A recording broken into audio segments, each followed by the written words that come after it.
on now, jump! Jump on now, jump! Jump on now!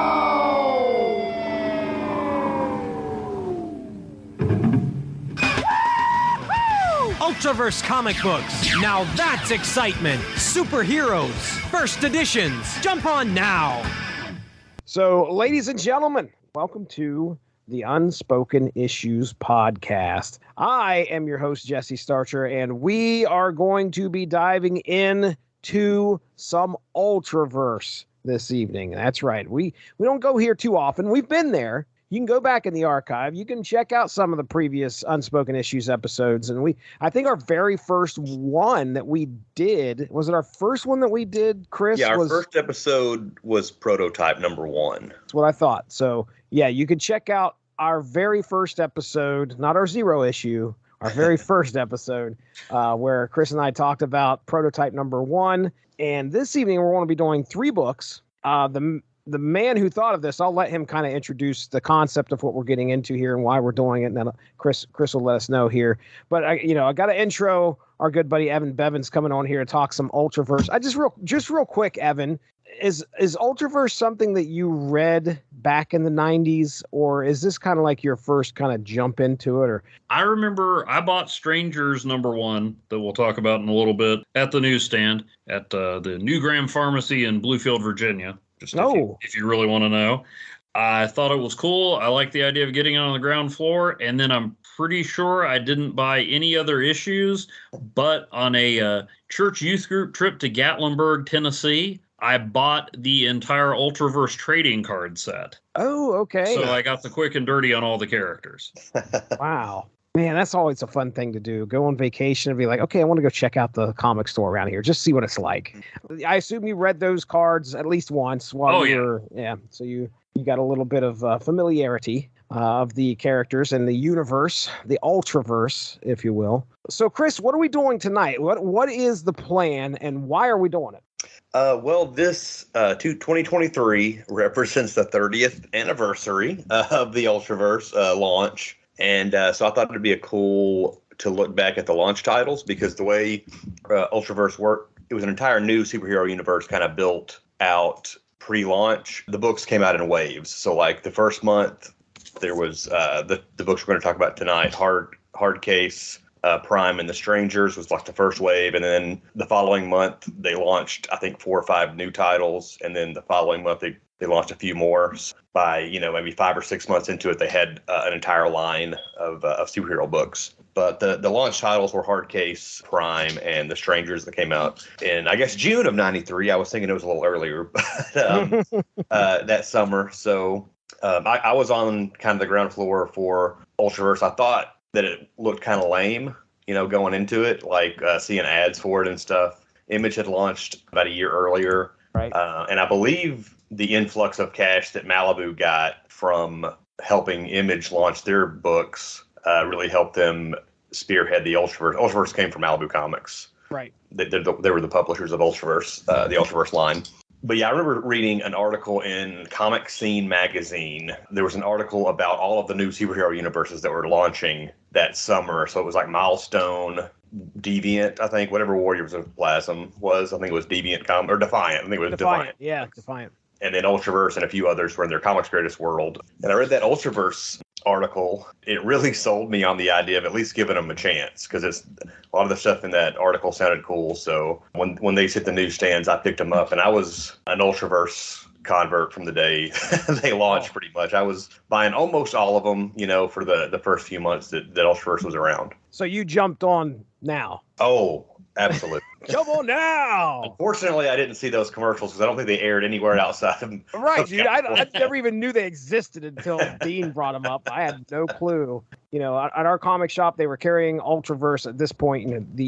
Let's just say comic books are becoming a very hot commodity at this point. This is a speculator market in the 90s, and number 1 issues are going to be hitting that you were probably going to do at least a little bit of sales just marketing something as, hey, it's the number 1 issue, guys. Yeah.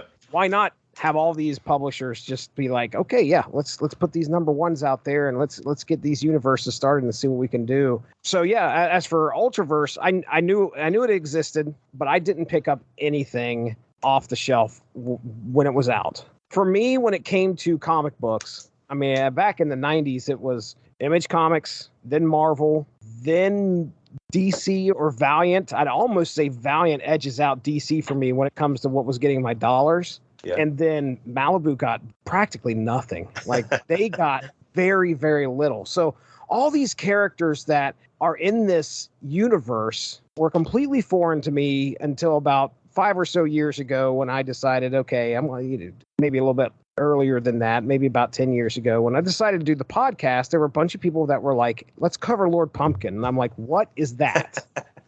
What is a Lord Pumpkin? I have no idea what you guys are talking about. And then I've got his card here. And then Dean talked to me about writing an article for the Unspoken Decade, which got me involved there. And of course, the one single article that I wrote was about the cartoon series, the Ultraforce. Fantastic. Yes.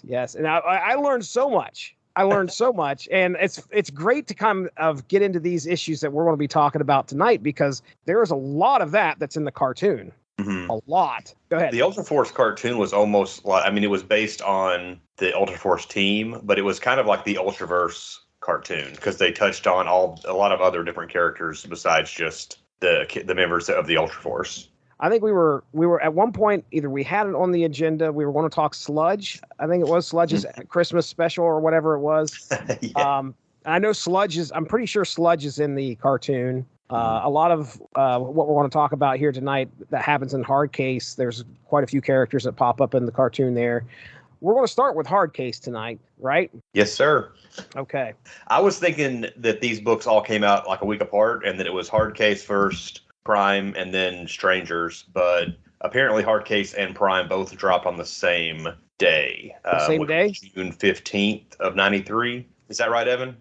That is what I was thinking. Okay. And then Strangers, I guess, came a couple weeks later. But I think Hardcase is probably the best place to start just because he is in the lore of the Ultraverse. He's the first known Ultra as far as superheroes and stuff. So, all right. So this is Hardcase number 1, story titled Winners Never Quit. What's our creative team, Evan? It was written by James Hudnall, penciled by Jim Callahan, inked by Norm Brayfogle, who we'll see some other work by.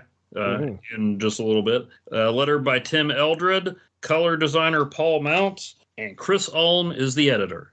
June of 1993 cover date. We open our story in March of 92. Our hero Hardcase and his superhero friends Starburst, DJ Blast, and Forza have all nearly been decimated by a being called NME. In a desperate bid to survive, DJ Blast detonates a large shockwave, obliterating everything around him. Hardcase was able to grab Starburst and escape, but unfortunately, she has brain damage and remains in a coma. A year later, Hardcase is trying to move on. Feeling responsible for his friend's deaths and Starburst's coma, he has forgotten the hero lifestyle and is now a movie star. It isn't until a robbery at a local bank that Hardcase decides he has a responsibility to fight crime. Facing off with a robber, a supervillain thug named Headknocker, the two exchange blows. It isn't until Hardcase is filled with unbridled rage that he slams Headknocker with a police car, ending the fight and declaring to the world that Hardcase is back. While the event is covered on the news, a strange green-haired naked man wonders why Hardcase isn't dead after the encounter a year ago with NME.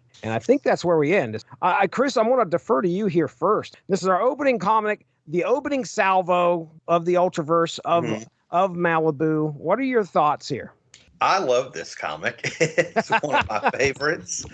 It does a really good job of not only setting up Hardcase and giving you kind of his backstory and his motivation, it also spends some time setting up the world, like with other Ultras. You know, we get to see the guy at the end of the issue talking about NME was like, you know, a reference to NME. It's pretty brutal. It's kind of like a mix between what Marvel was doing and what Image gave you. It's not as violent as some of like the more hardcore Image stuff, but it is got, especially the fight at the beginning is pretty gory. Well, yeah, guys' legs are laying on the ground and they're trying to figure out which body part belongs to that guy and who. Yeah, it is pretty gruesome. Yeah, and you know, the art it's listed as Jim Callahan as penciler and Norm Brayfogle as the inker, and Brayfogle is doing a lot of the heavy lifting because we see later issues where Callahan is the penciler, and he's not bad necessarily, but it's a far cry from what we get in this issue. We can definitely tell that Brayfogle really embellished a lot and added a lot of flavor to the book. Yeah, that's my quick thoughts. I really like this issue. Hardcase is one of my favorite of the Ultraverse characters. So Enemy is like how heavily the love inspired. Child of the Alien and the Predator. Yeah. Right. Very good comparison there, because it very much looks like a xenomorph, but it's just got all these weapons, and I assume it's like made of. I'm pretty certain it's made of like some kind of crazy alloy or something. Almost, it looks metallic. Near indestructible. Clearly a force to be reckoned with as Hardcase, he's invulnerable, right? Like, I think he's got invulnerability, super strength, from what I understand. Yeah. But when you open this book up, Hardcase has gone through it. Yeah, he got a black eye. He's bleeding from his mouth. Part of his costume is kind of tattered. You look at the other members of the squad, which is his team. The kind of the first Ultraverse superhero team. He's clearly made of sterner stuff than these other guys, because the teammates, apparently Enemy goes for the legs first, because both of his teammates have their legs torn off. Right. At least the males. The woman is unconscious. Yeah, we see right away how formidable Enemy is, and we don't see him again in this issue. But yeah, it's clearly a tough start for Hardcase, and this brutal opening is probably one of the things that really hooked me as a 13-year-old reading this for the first time. Right. That's exactly how Image got me when I was reading their comics, and just, that was always the calling card to me. Was like, okay, man, you'll never see this in a Marvel comic. You won't see the heroes, losing their limbs or disemboweled. You just don't see it. Yeah, you wouldn't see that at Marvel then. Now, every couple of years, Marvel has somebody get ripped in half, literally, to the point where there's no shock value anymore. But yeah, I can see how that would have been striking. I don't think I'd read anything with Hardcase before this. When Marvel acquired Malibu and started kind of, not so much folding the Ultraverse in there, but exporting some of their characters to the Ultraverse, I read a few of those. But I don't know that I ever read anything with Hardcase. So I do remember that he was a superhero / movie star. But yeah, that was a pretty shocking opening for sure, and it has a lot of familiar tropes in it, but at the same time, it wasn't like what you were getting back then. This was a guy who'd already given up on being a hero, and was coming back to it, which was kind of an interesting way to launch your superhero universe with there already being these heroes existing. But this and some of the others we're going to talk about did a good job of making that world feel three-dimensional and lived in, tying things together without making it seem forced. Once you get past the dude walking around naked in there, you'll see Prime on one of those view screens. Yeah, my notes say naked Thanos, the guy behind the scenes. There's some ongoing story threads and subplots set up, like his co-star, who's washed up child star trying to reinvigorate his career. Justin Kuttner is his name. I have him down here on my notes. I didn't include him in on the synopsis, but I was curious. Chris, you'd probably know. I assume this guy is going to be a thorn in Hardcase's side for a little bit, or tell me he doesn't just go away. He definitely returns later in the Ultras. I'm honestly not 100% sure if Hardcase has to deal with him later, but I know he appears in other comics. Oh, okay. He definitely seems like he's going to be a problem, but he's just an annoyance right now. So, right. Yeah. I don't know. Chris will probably know about this, but I couldn't help but notice that on that opening page where we've got the graffiti behind Hardcase, it has the same symbol as is on Headknocker's head. Oh yeah. So the upside down anarchy symbol, right? Is that right? Isn't that anarchy symbol? And why that is legitimately my next note. Is Headknocker is such a doof. Like, he is portrayed as an idiot in the cartoon. Oh, yeah. But I mean, here he's just this, overbearing, violent, aggressive thug. His thing with the robbery, I mean, they do a good job, even though he is, like you said, kind of an idiot. I mean, when he punches the one security guard, speaking of things you didn't see a lot in comics, is when people get punched by a super strong guy, they just fall down. Yeah. Right. I mean, so that was kind of interesting. Gosh. It wasn't just played for, gruesomeness or brutality, or at least I didn't take it that way. Right. Threw the guy across the building. Yeah. I haven't seen the cartoon. I hope "Come to Daddy, schmuck" is his catchphrase. Hardcase he doesn't fit into here's your flagship superhero. I was going to say his attitude it's especially amped up in the Ultraverse comic, but he seems to have sort of similar attitude like somebody like Dragon in the Savage Dragon comics, where he kind of feels like he's above a lot of the superhero stuff. He's more of like a working man superhero, where like a blue collar superhero almost, even though he's like a movie star and stuff. But the cover is from Dave Gibbons, legend of Watchmen fame and other stuff. Oh, obviously. Wow. I love the shoulder pads on Hardcase. That's a classic 90s thing. And, yeah. It needs more pouches. That's true. Yeah, they lean more into that instead of the pouches, I guess. The Mr. Loan, who shows up at the bank wanting to withdraw all of his money, that is technically a cameo, because that's a character who comes back. It's Solitaire, who has his own comic launching later, a few months after this. The movie Clacker, where he's when Hardcase is on set, we see the director Dan Doan. So Chris said the director's name was Dan, and it looks like his actual name was Darren Doan. Wanted to make sure that we gave credit where credit was due. Now back to it. That's the director of the Hardcase short film they used as like a promo video. Yes, that's what I was going to ask you about. I was going to ask. It's only maybe 4 or 5 minutes long, I think. I've watched it a couple times, but it's been several years. You can find it on YouTube. But it's just a guy in a Hardcase, costume fighting some bad guys, like muggers probably. And it was done as like a promo for the comic, I think, before the comic came out. And then, of course, also there was the Firearm VHS tape. Dan Doan might have directed that as well. That's a longer one. That's like a 30 or 40-minute short film. Not really related to this, but I took my copy of the Firearm VHS to Horror Hound last year and had it signed by the guy who played Firearm, because he's also the guy who plays Michael Myers in the new Halloween movies. Oh, really?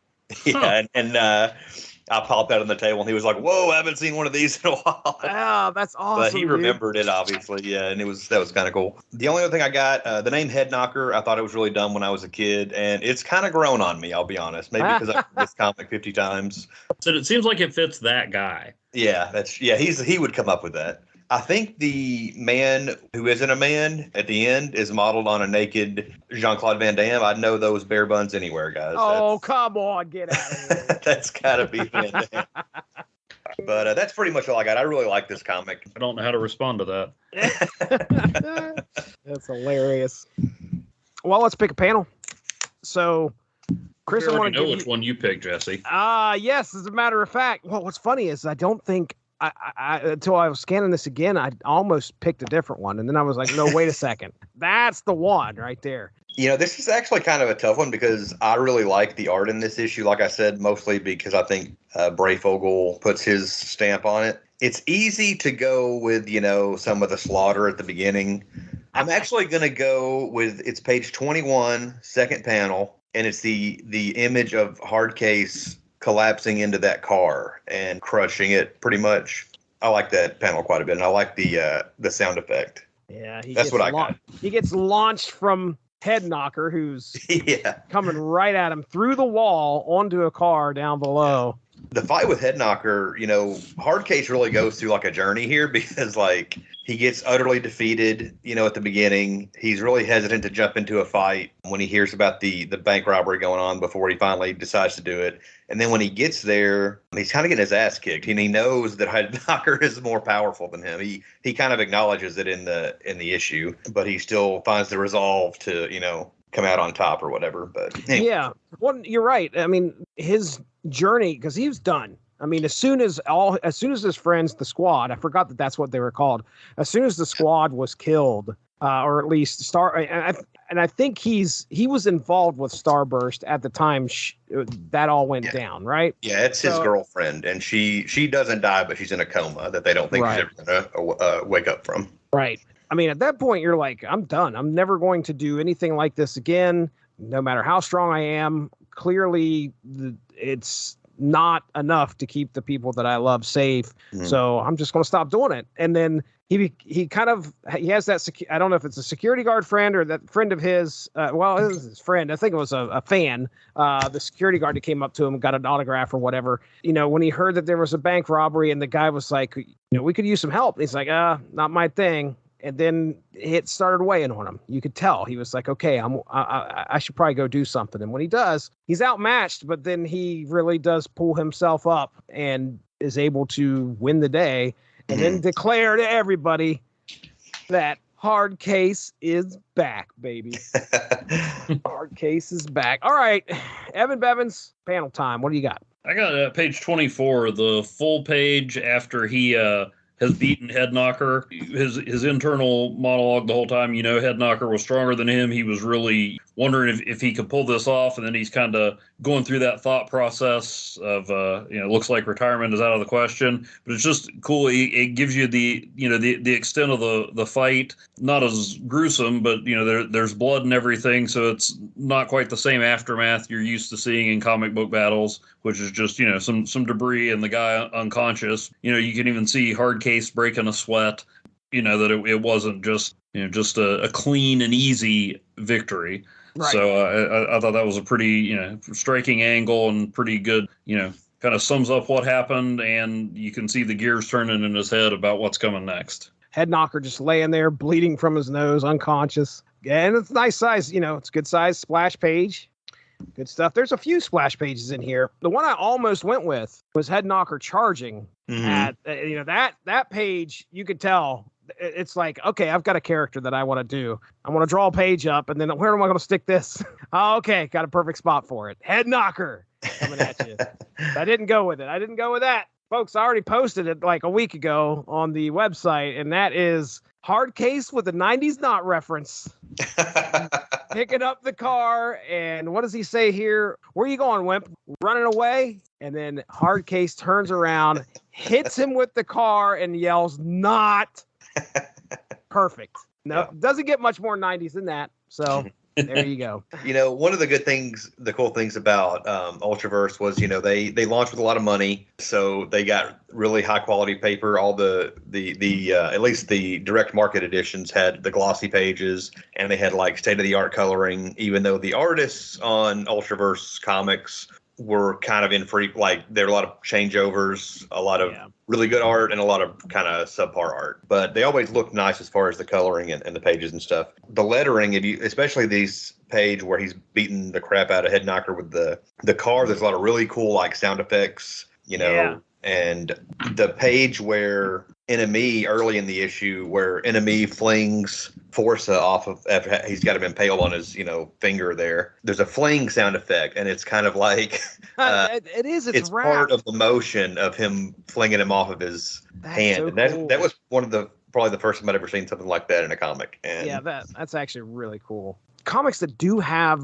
those sound effects, that onomatopoeia that's in there, and a great letterer to do that. I mean, that's a perfect example of just putting that extra flair on a panel to make it really stand out. And yeah, dude, I don't think I've ever seen anything like that, because it's written backwards at first, and then it kind of wraps around as the guy is thrown off of him. That's pretty neat.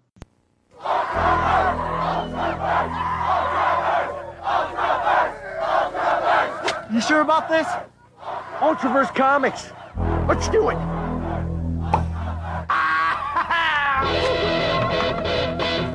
They couldn't be there in 48 for the launch of that Super Guy, or in 62 for the launch of that Spider Guy, but they can be there now for the birth of the Ultraverse. How bad you want it? How bad you want it? I want it! This way.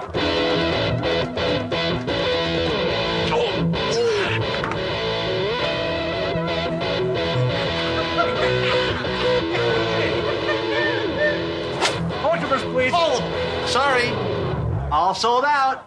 Wait, this is a commercial. Commercials always have happy endings. Just kidding. Prime Hardcase, first editions in comic shops June 16th. Well, that was Hardcase number 1. We're jumping in. We're going to go into Prime number 1. As Chris had said earlier, this was released on the same day, around the same day. We went with Hardcase first. We're going to talk Prime number 1 next. Before we get into the synopsis, Chris, tell me about your experience with Prime. Okay. I'm fairly certain I bought Prime first. And then when I liked it, I went back and got Hardcase and then maybe The Strangers. If people ask me that aren't really comic people what my favorite superhero is, I usually just say Captain America because that's what everybody kind of knows because of the movies. But in reality, he's a little further down the list because Darkhawk is definitely my favorite. And then probably Prime, maybe Bad Rock after that. So all the teen heroes from when I was a kid, basically. And then we get to Captain America and some of the other guys. So yeah, Prime is definitely, one of my favorites. And this is a comic that really blew me away as a kid, partially because the art is so insane at times. Yeah. And it's also it's a take on, the Shazam model of a boy who gets, can transform himself into a superpowered hero. But I didn't know anything about Shazam at the time. So I always thought of him more as a Superman type character that a little boy or a young boy could turn into. Mm-hmm. And then over the years, I've kind of learned more. Oh, well, that was more of a Captain Marvel trope or a Shazam, whatever. But yeah, I love Prime. And of all the Ultraverse comics, which I love most of, far and away, Prime is my favorite. Yeah. Yeah, this is probably the one hero that I knew of first from Ultraverse that I knew was around. I don't know if it's because I saw something in Wizard about it or if I just saw it on the shelves, but it seemed like he was the breakout character, if there was one, of the Ultraverse universe. Yeah, I was going to say if you took Hardcase and Prime, stood beside each other, you look at Prime, you're like, well, that's a superhero. I mean, you got a red cape, muscle bound like you wouldn't believe. Chest plate, big P on the chest. I mean, that is $1 million smile. Yeah, far and away. You're like, well, that's a superhero right there. There you go. Evan, any experience with Prime other than your Ultraverse cards? I think I got one of the issues where they started tying in with Marvel, where he primed up as a Spider-Man analog. Spider Prime. I knew bits and pieces about Prime.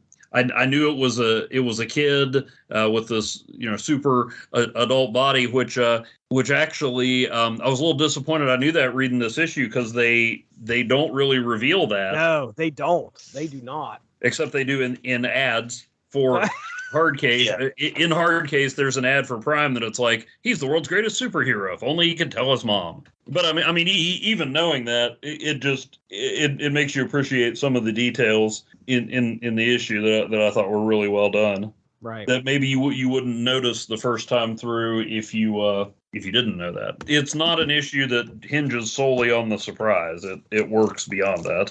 Okay. Well, our story is titled Prime Time. And our creative team is Lynn Straczewski and Gerard Jones on writing, Norm Brayfogle on art, Tim Eldred on letters, Paul Mounts on color design, and Chris Ulm editor. So this, again, like I said, June of 1993. The mysterious hero Prime is new to the superhero scene, but already making an impact. We open this story with a mysterious man talking to some of those who have had the unfortunate opportunity to run into Prime. A gym teacher that preys on innocent girls and the resident of a crack house all give their stories on how Prime appeared and turned the tables on them. The gym teacher was put in the hospital while the crack dealer's home was destroyed. Both recounted how powerful Prime was, sometimes surprising himself with his power. The crack dealer got some of Prime's goop that came from his body during the confrontation. The mystery man that was interviewing these people takes the sample and kills the dealer in the process. Prime also heads to Somalia at this point and ends up right in the middle of a confrontation standoff with some terrorists in the UN. Now, when the terrorists begin to open fire with some heavy artillery, Prime can take anything they can dish out until he begins to melt. Rocketing home at super speed, Prime crashes through the window of an abandoned building and continues to deteriorate until all that is left is a young boy covered in the goop that once was Prime. And there you go. That is the synopsis for issue 1 of Prime. I mean, this one just grabs you right from the start. I mean, that opening page is pretty striking. Gosh, man, look at Breyfogle's art. I mean, it's just crazy. Go ahead. I mean, yeah, that's just, so over the top, but then as you read and you start to get an idea about who or what Prime is, I mean, the fact that it's so over the top is part of the story. Yeah. And then just so many good details. Like I said, I don't know if I would have read as much into it. I think I would have noticed, but like with him not knowing his own strength, or as strong as he is, when the coach tries to kick him, he flinches away because he's still new in this body. Mm-hmm. So yeah, a lot of good details there, and they really do build this mystery up. Even though, like I said, I knew eventually that we'd see Prime wasn't as big as what he was showing us. That the scene where he's kind of melting away and the kid emerges, I mean, that's really cool. Even, like I said, knowing what it was, that's really striking and just really gets your attention. And the art is fantastic on it. Yeah. And then, but of course, you know me, I also get lost in some of the details.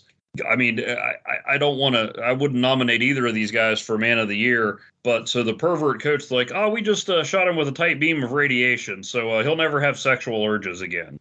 Right. But then the drug dealer, like, we're just going to kill him. I don't know. Of course, maybe they were just weirded out by, he's like, yeah, I got some of this ooze off that guy. I'm going to smoke it later. Smoke it. Oh, man. I don't know if it's possible for a supporting character in the first issue of a comic to jump the shark, but that guy might have done it. Kids, we want you to understand, drugs are really bad. This guy will literally smoke anything. Oh, man. If you didn't know there was a kid in this body, we had no idea about the ads, whatever. And you could pick this issue up and you had no idea what was going on. They do get it across that there is a kid in this guy's body. And that makes sense at the end. Yeah. But at the beginning, showing, it doesn't. They're not telling. Yeah, exactly. At the beginning, you don't know that. You just real, timid. He doesn't realize. I didn't mean to break your arm. I didn't mean to break it. But he's freaked out by it. Yeah, he has no idea. But then he's like, he just like headlong into the battle over in Somalia, like just getting shot and grenades thrown at him. And he's just sitting there. He's like, all right, bring it on. He doesn't know and he doesn't understand the body that he's in. He shows up at the crack dealer's house. He's like, all right, no more crack, which is hilarious. I think that's exactly no more crack. That's exactly what a kid would say. Yeah. That is exactly this is the source of crack in the U.S. No. Even when he goes over to Somalia, okay, I'm just going to go over here and beat up the bad guys. Like he probably has no idea why people are fighting in Somalia. He's just seen on the news that horrible things are happening and he wants it to stop. Right. It reminds me of that scene, and I can't remember the specifics, but there's a scene in Grant Morrison's Action Comics from the New 52, where the Justice League is fairly new, and Superman's like, okay, so none of you guys want to, I forget if it's Somalia or wherever, none of you guys want to go over to Somalia and sort that out? And, Batman and Wonder Woman are like, yeah, we can't just go impose our will on a foreign country. Yeah. Kids and at the same time, he's also like, and nobody's going to take these hamsters that I rescued from, the child molester's house. Superman, he just thinks the world should be a certain way. So right. And so yeah, that kind of reminded me of that. Prime's like, I am going to punch all the bad things, and everything will be better. What are you thinking, Chris? Yeah, I mean, no surprise. I love I love this issue. Kind of second everything Evan was saying there. Breyfogle is unbelievable. This, he's known best, I think, for his Batman stuff in like the 80s and early 90s, which I've only read parts of. But this is kind of like Breyfogle Unleashed. Like, he joins up with the Ultraverse company, and they kind of just let him kind of go crazy with this. I mean, he talked about Bart Sears being muscles on muscles. Yep. Yeah. I mean, this is the extreme version. And, that works for the character. Obviously, a little kid, that's what he thinks is like Arnold times 3 is the physique he's going to want. The gnarly compound fracture definitely made an impression when I saw that as a kid.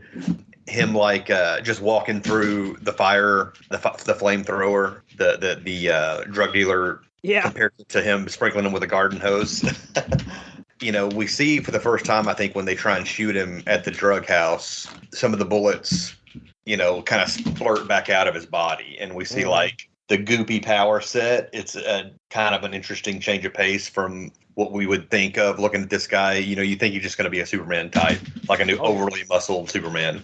But he's definitely got some weird stuff going on with his powers. That first full page battle with like the military guys when the tanks shoot him in the back, and then he turns around and he's taking it full on in the chest, and then he just smashes through a tank. It's not a splash page because it's like 4 different panels. But yeah, it's there are no panel borders or anything. It's all just kind of one image, almost like a dream sequence or something like that. 4 primes on that page, and they're not separated by anything. But it looks awesome. Even more so than Hardcase, this prime number 1 gives a broader view of like the Ultraverse landscape, because we see the news report where they talk about Hardcase and they reference him visiting his girlfriend in the hospital. They do there's a page on Prototype and what's going on with him, which is a book that doesn't come out for a couple more months. This news report, Al Baker, publisher of Ultra Monthly, that's the guy on the report, and Ultra Monthly is a quote unquote magazine that they actually published. Oh, seriously? So yeah, I think they were 99 cents maybe, or maybe even like 49 cents, because they were only like maybe 12 pages. Yeah, it's advertised in the back of this issue. So yeah, it's written from the perspective of like characters in the Ultraverse publishing this book. And I think they did 6 or 8 of them. And they're pretty interesting too. They're like a nice companion to the Ultraverse comics. That's pretty cool. That's really cool. I guess the elephant in the room, Gerard Jones, who's one of the writers. He was a big writer on a lot of Ultraverse comics, and a lot of people have even said they say it's hard to read Prime now, given what happened to him. People can Google it if they want. He's a dirtbag. I just assume that Lynn Traszewski is the writer of Prime now. I just ignore Gerard Jones' involvement pretty much. Remember opening this book up, and this front page, and Prime is about ready to beat the crap out of this gym teacher who's been immediately you're drawing parallels. Mm-hmm. You're like, wait a second, what about the guy that wrote this? What is wait a second. And like the idea that you should just like throw, I can't read this now because of Gerard Jones. Like, well, I can understand that, and I wouldn't like judge anybody for taking that position, but like you're also ignoring like the other people that worked on this book and the work they put into it, and there's no way to know like what plot points and what stuff Traszewski was putting into the book as opposed to what Gerard Jones was saying and stuff. So who knows? I mean, I have the same thing. I can still go back, and watch the Avengers movies and Buffy and all this stuff, even though we found out Joss Whedon wasn't what we thought he was. But I can't even think about. I mean, Bill Cosby was one of the funniest people I've ever seen, and I can't even think about watching anything of his.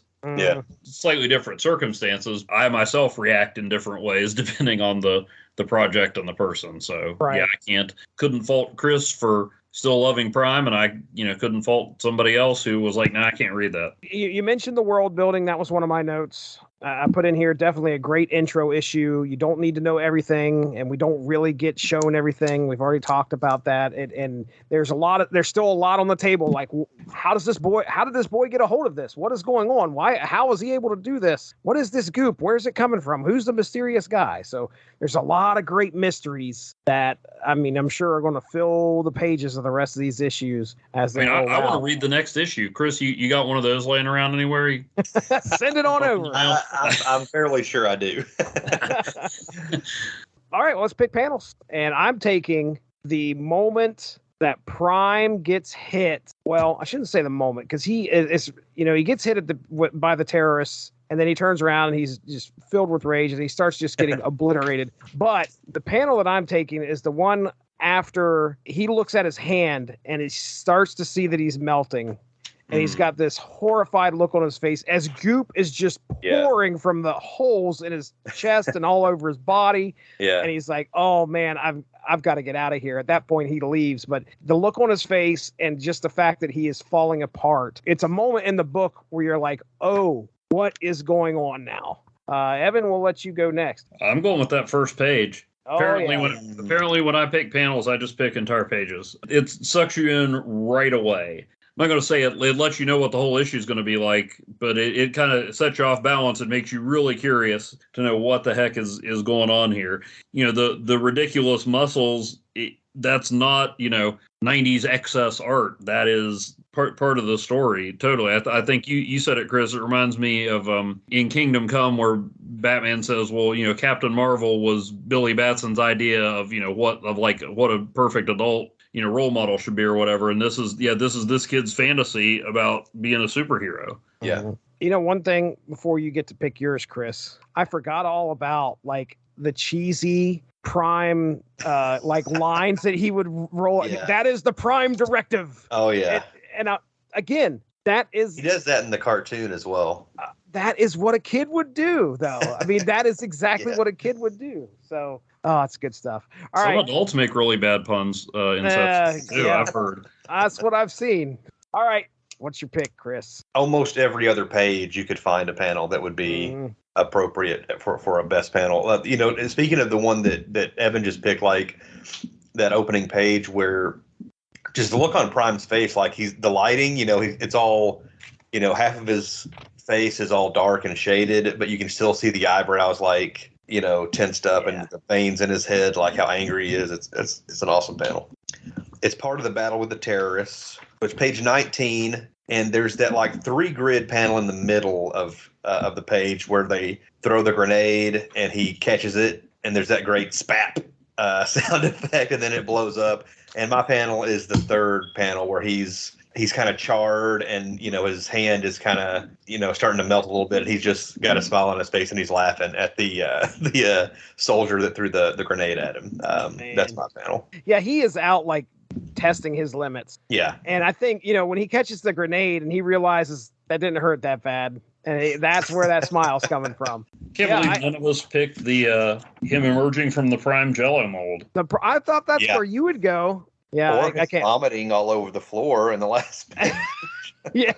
Well, Jesse, you can't predict what I'm going to do, and that's a prime example. Oh. We're talking bass fishing all day, all night. Infestation flood onto the rock. Antoine, come back! I love you! Ultraverse comic books on sale today. Comic book store. Let's go.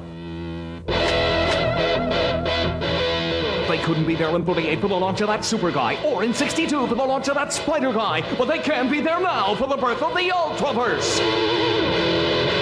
Whoa.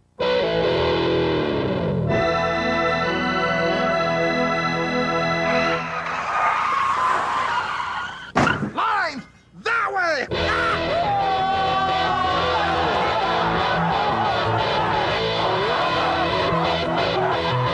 Prime Hardcase, first editions in comic shops June 16th.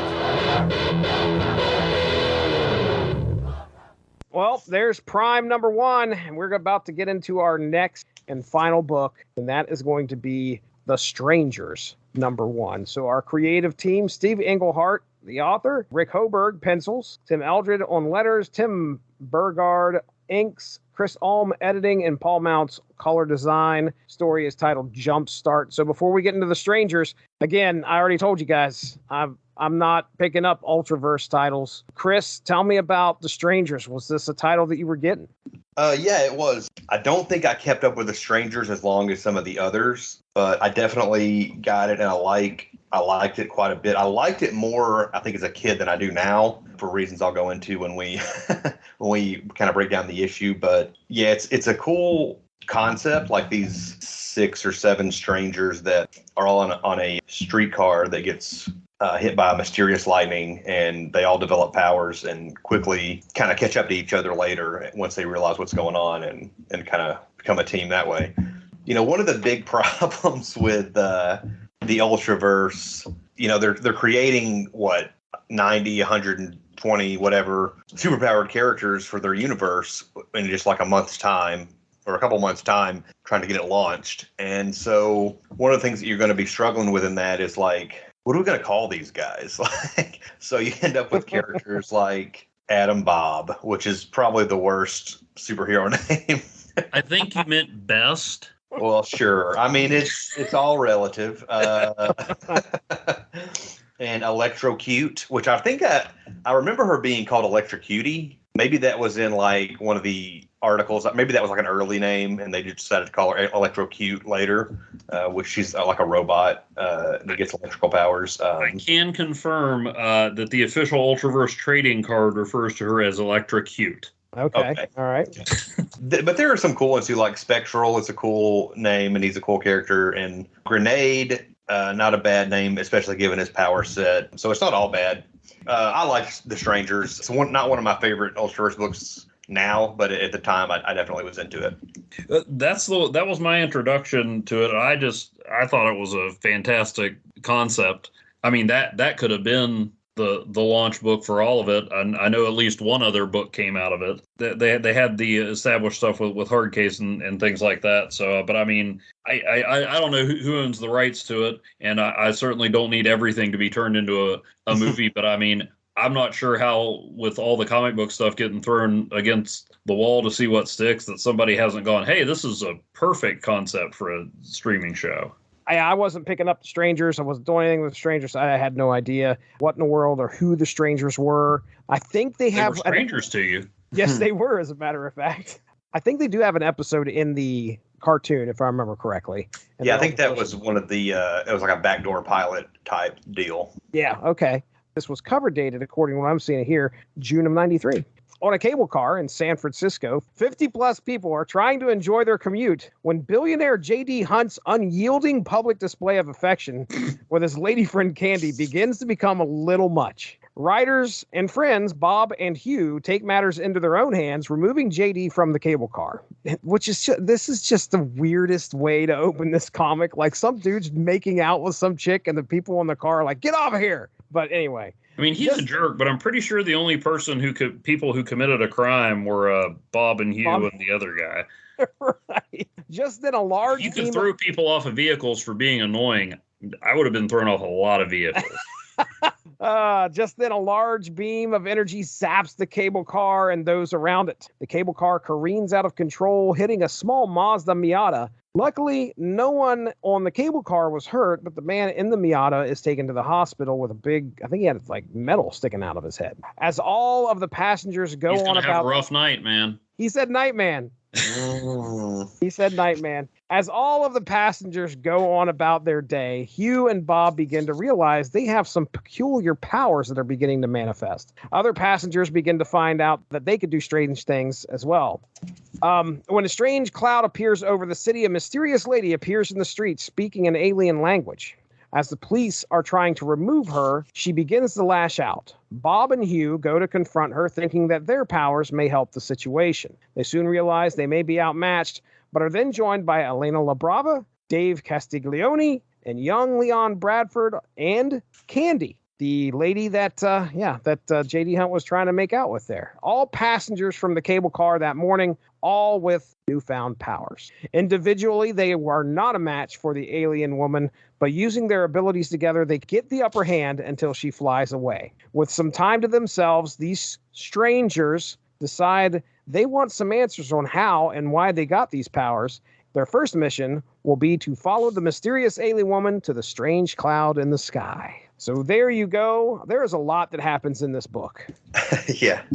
A lot. You got a lot of characters that you've got to get across. You got to get their power sets across. But that being said, it's executed somewhat well. It's just there's a lot you've got to try and get across to hook the reader in, get your story out there. So this is a pretty cool book, and the concept's really interesting. I think mostly my gripes are, and I don't want to besmirch Mr. Englehart because he's, a comic book legend pretty much. But he's writing in a style that's very reminiscent, I think, of his heyday, which would have been like the 70s and maybe the 80s. Softly scented breezes.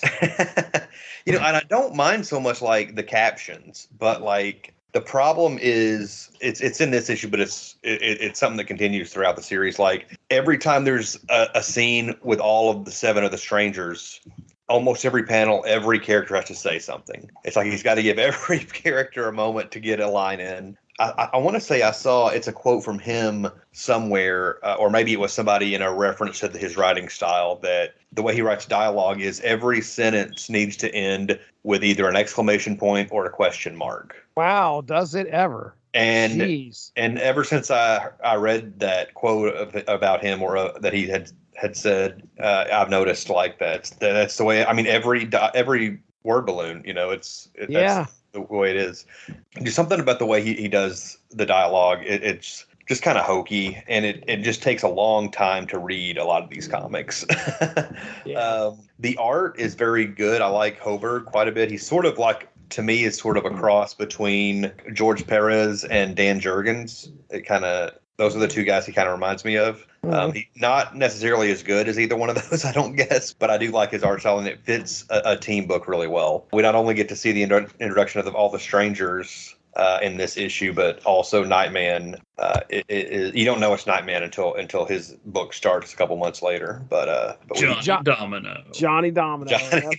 Yeah, he gets his powers pretty much through this incident as well. Nightman ends up having a live action show, doesn't he? Mm-hmm. He does, and I probably saw an episode or two when it came out, like in 96 or 7 or so. I believe it's on Tubi now. It's on some streaming service. That's what I was going to say. I bet it's on Tubi. But I'm pretty sure it's unbelievably bad. But I can't say for certain because I haven't watched an episode of it since I was a kid. I'm afraid to watch it again, honestly. I think I saw part of one, and I'm not sure why, because it was a TV show featuring a comic book character that I actually knew about. So I'm not sure how I didn't watch it. Didn't watch it.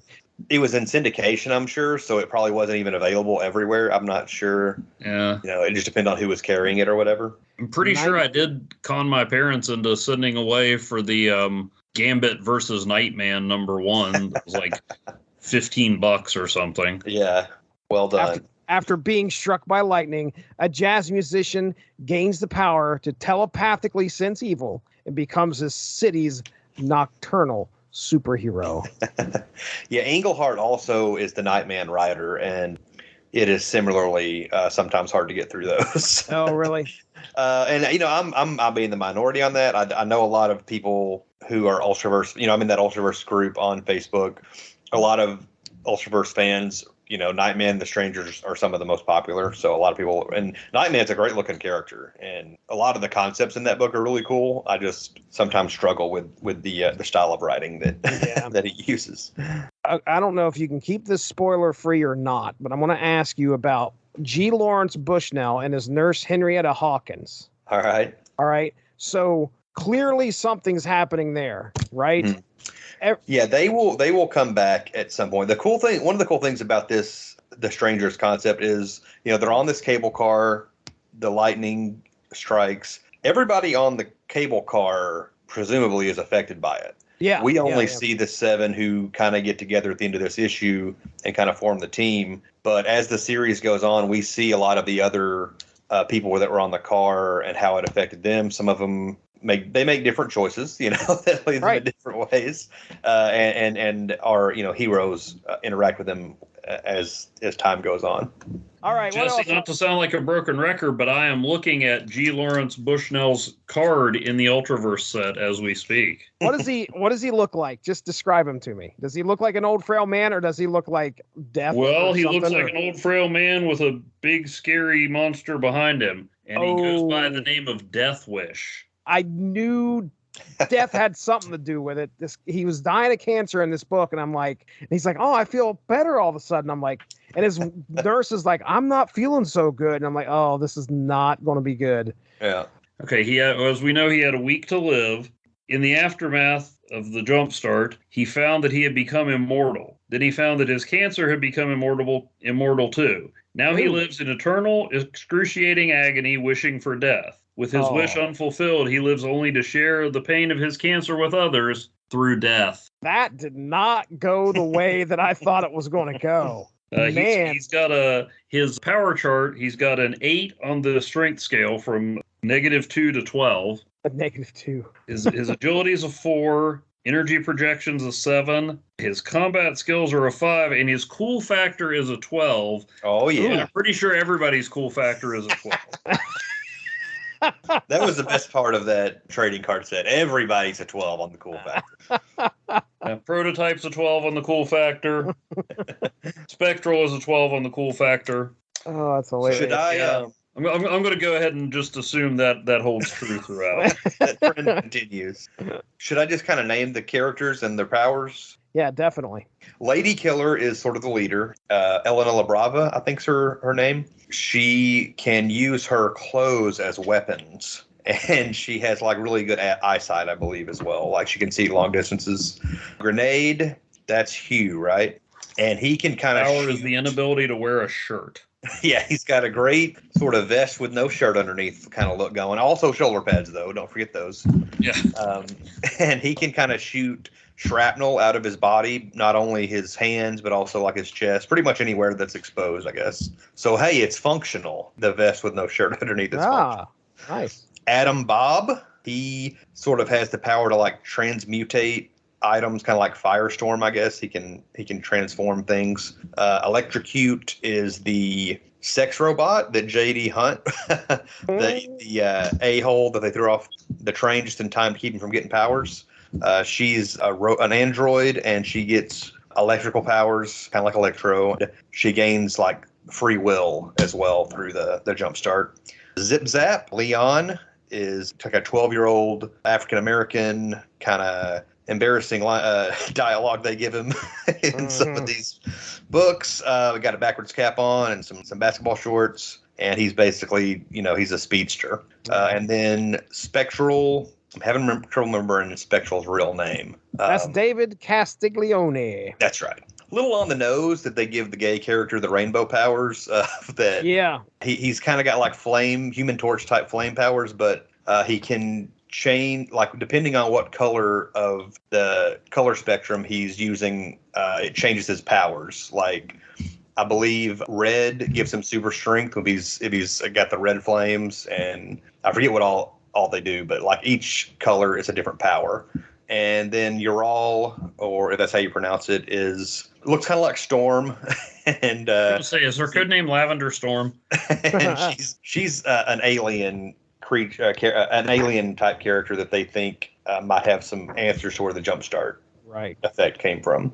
Right. Jumpstart effect also is what gave Hardcase and the squad their powers. It just happened a year earlier. Oh, okay. There is, and I meant to mention this in the Hardcase section, but there is a squad miniseries that came out a couple years later that's like 4 issues, I think, and it kind of details the formation of the squad all the way up to their demise, basically. Yeah. I thought this was like a perfect setup, not only for the origin of those characters, but you've got all their villains built in too. And anybody on the car who doesn't use their powers in the best interest. Plus, I'm sure Mr. Hunt rated a trading card too, so I'm sure he's going to be a thorn in their side. But you get the hint that Bob's powers take something out of him, so there's a cost to them. Electrocute Candy, I thought that was a cool idea. Not everybody on the car was a human. Now you got a robot, and instead of being the obligatory sex bomb character, she's an android who's gaining sentience and can be more than eye candy. She gets kind of emotional there. You will believe that even an android can cry. That's just a reference, man. It was all right. Leaves you with all kinds of possibilities to keep going for a long time. Some of the dialogue is a little clunky or very dense. I mean, there's word balloons all over the place, but they're trying to explain to you who all these people are. A bit of an idea for most of them. Mm-hmm. So the one thing, again, me quibbling over details, there's like 2 or 3 lines where people are like, well, it's June. It doesn't rain in June. It's like, what? It rains in San Francisco. I mean, I get it that the cloud's significant, but I'm going along. I'm like, what? Is this part of don't have weather in the Ultraverse that it doesn't that you can tell what the weather? I mean, well, I started seeing tell what the weather is by the month, but that's just called observing.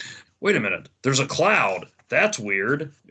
I'm not sure why I didn't pick this up. I probably was like, well, this is kind of interesting, but I've got limited money and there's 58 X-Men titles I need to buy. Right. But I always, have remembered this for years, how cool I thought this was, and I wished I had followed it a little more. I mean, I think I sent to you guys in the chat. I've bought, some random Ultraverse stuff here and there, mostly the things that crossed over with Marvel, but it's not like it's super expensive. At least I've found plenty of very affordable Ultraverse things, so I'm probably gonna keep buying those. Anytime I get disillusioned with stuff coming out now, I'm like, there's so much great stuff that I didn't read the first time around. So. Did they do any? I can't remember. Did you say they did any Ultraverse HeroClix? No, the only one in one of the, I forget which set it was, but I think it was one that had to do with the Infinity Gauntlet. And I think there was a story where Rune, Barry Windsor Smith's vampire guy, had something to do with the Infinity Gauntlet. And there's a super rare Rune piece that figures in with the Infinity Gauntlet. I have not gotten that one, but I did a double take. I'm like, Rune? Wow, that's cool. The only other one that I remember making its way into a Marvel game was before HeroClix. I spent too much time and money on the card game Overpower. There's a character called Foxfire from the Exiles that was a card you could get that was one of Juggernaut's abilities, because Juggernaut popped over to the Ultraverse. Oh, yeah. Part of the all-new Exiles. Yeah. We got to pick some panels in this one. Try and find them underneath the word balloons. And I'm taking Grenade when Grenade figures his powers out, or at least tries them. I mean, it's kind of simple. It's his body glowing, but the stuff is coming off of there, and of course he looks astonished as to what in the world is going on. He doesn't understand that whole sequence of them figuring out their powers. I especially like the part where when he shoots his shrapnel out and it hits Bob, they become rose petals and are laying on the ground. Yeah, that's cool. Yeah, I really thought that was neat. Tiny rosebuds. But yeah, I'm taking Grenade, figuring out that he has. Holy crap, he can shoot stuff out of his body. Yeah, his fanny pack didn't survive the experience.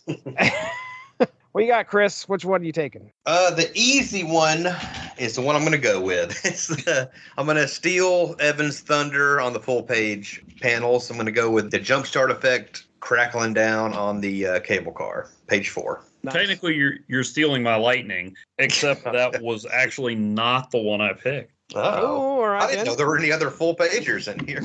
There's not. It's a panel, Chris. Just when you think you can put me in a box. I did consider it. The jumpstart effect is going to permeate throughout this whole series. I mean, that's the whole. Do they ever get an answer? By the way, I'm just curious.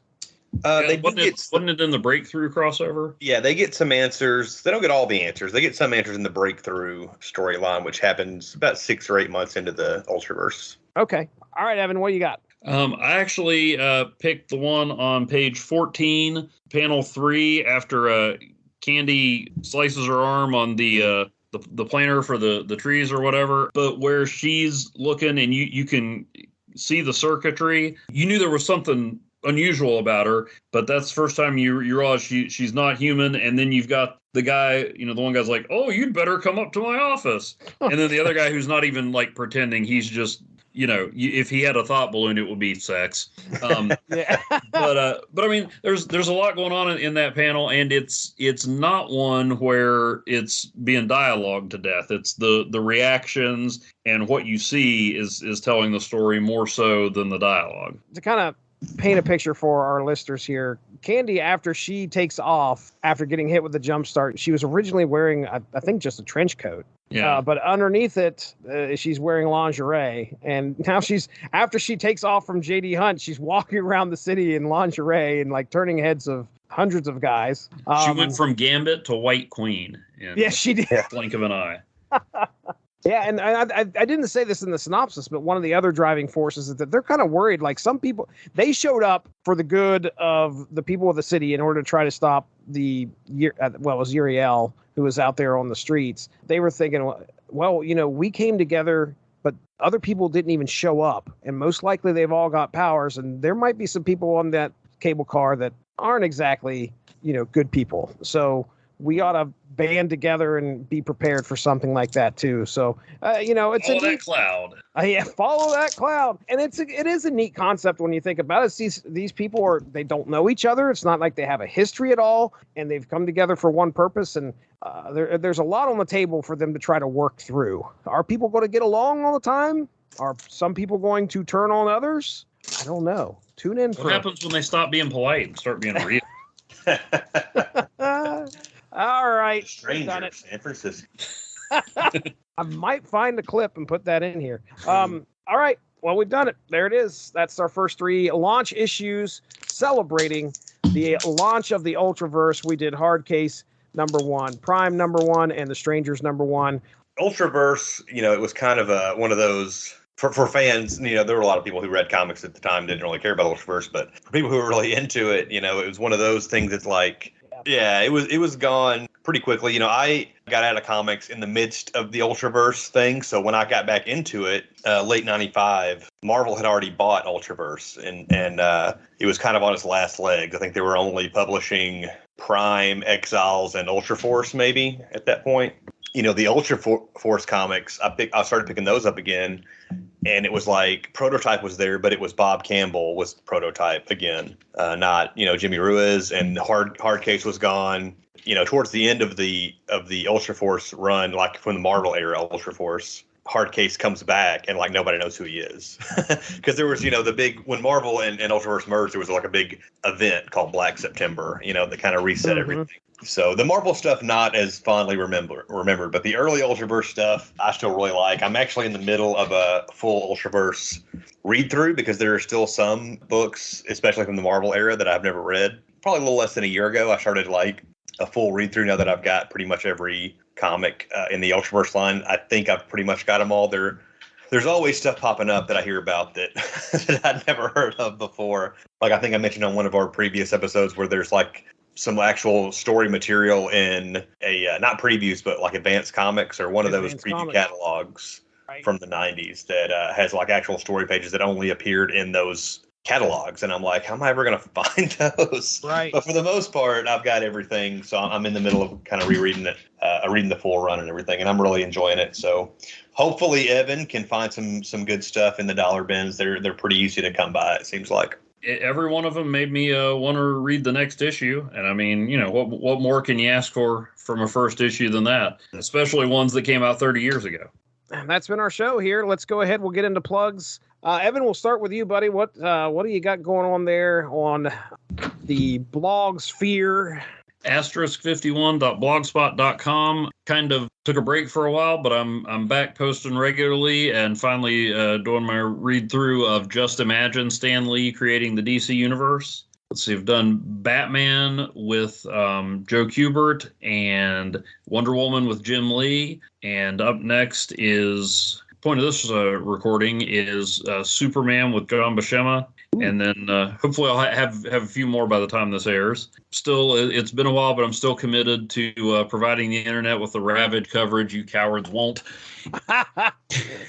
Occasionally I've got a large stack of movies that you could find for $1 or $1.25 at Dollar Tree. Making my way through those, Didn't you recently show up on Magazines and Monsters? Yes, I did. What was that show about? Billy had me and Ed Moore on there to get started on Thor the Eternals saga. Before we delved into that, we looked at what Thor had been up to before that and did a quick and dirty on Kirby's Eternals. The precursor to Thor the Eternals saga included the debut of Marvel Comics superstar Red Norval. Well, Red Norval. Oh, my gosh. Yes. The man who would be Sif's boyfriend. Cool factor, -2.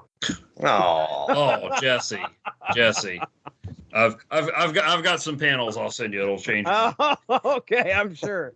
I appeared on a couple episodes with Jesse Starcher. Oh, that guy. Of a podcast focused on Marvel Snap. That's right.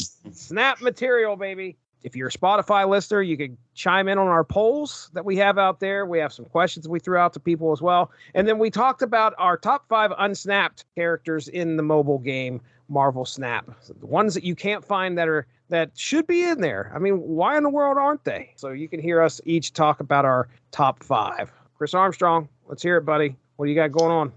Yeah, you can find me on Twitter and Instagram at BirdieMan34. I also do a movie podcast with my buddy AJ called Small Screeners, where we talk about direct-to-video and made-for-TV movies. As of this recording, we just a few days ago put out our baseball, celebration of opening day was this week. So we put out an episode on 61, the Billy Crystal HBO movie about the 1961 home run race, which I'd never seen before and I liked quite a bit. So you can hear us talk about that and some other movies on Small Screeners. You can also hear how much Chris hates baseball. I'm about halfway through the episode, but you really like the movie. I could tell. So yeah, as I said on the episode, I don't like baseball, but I like sports movies in general. So, and a lot of those there are more baseball movies than any other sport, I'm sure. And a lot of those are really good. So you couldn't pay me to watch golf, but I've probably watched Happy Gilmore plenty of times.